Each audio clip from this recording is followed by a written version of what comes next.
Okay, it's been about a decade since I did my last video on any Zoom products, but that is my most popular YouTube video on this channel. Not that I used this channel that much in the last 10 years, except till recently.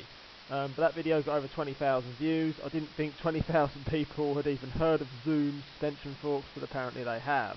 Or rather, unfortunately they have.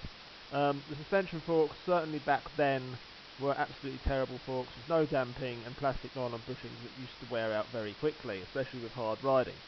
The fork would typically look pretty good. It would have adjustments on it, or at least the higher end ones would, but they'll die after about 3 months to, a week to 3 months of riding, and just gradually get stiffer and stiffer and stiffer until they see solid. And no amount of lubrication ever seems to bring them back to life. Haven't tried any recently. I've seen a couple of the Zoom downhill forks on electric bikes. It's the same story with the old plastic bushings and things like that. So, staying away from them as much as I can. Although, if I get enough requests, I may get one to put on an electric bike and try it out. They're pretty cheap, 140 quid for a triple clamp fork. But there is no damping, as far as I'm aware. It's elastomer, which is technology so old it gets several mentions in the Bible. And you'd be much better off with something like a RockShox XC28 unless you specifically need a long travel fork and you're putting it on a long travel bike. However, I digress.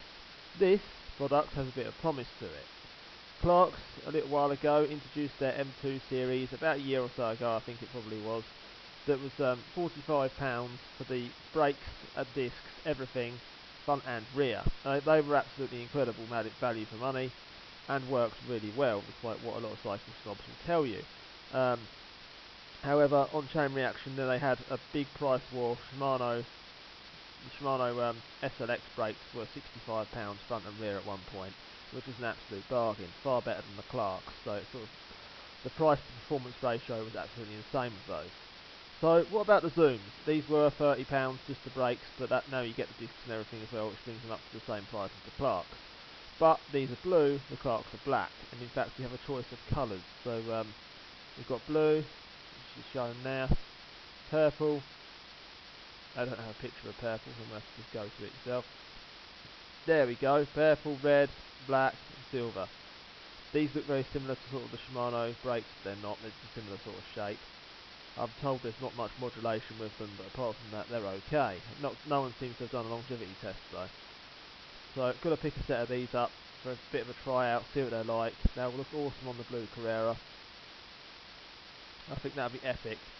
Right, we'll try them out, see what they're like. That concludes this video on the Zoom hydraulic disc brakes. Just wonder what your thoughts are, and can't wait to get a set. Although it's probably going to be about 4 weeks. It's from China, so who knows how long it's going to take or if it will arrive.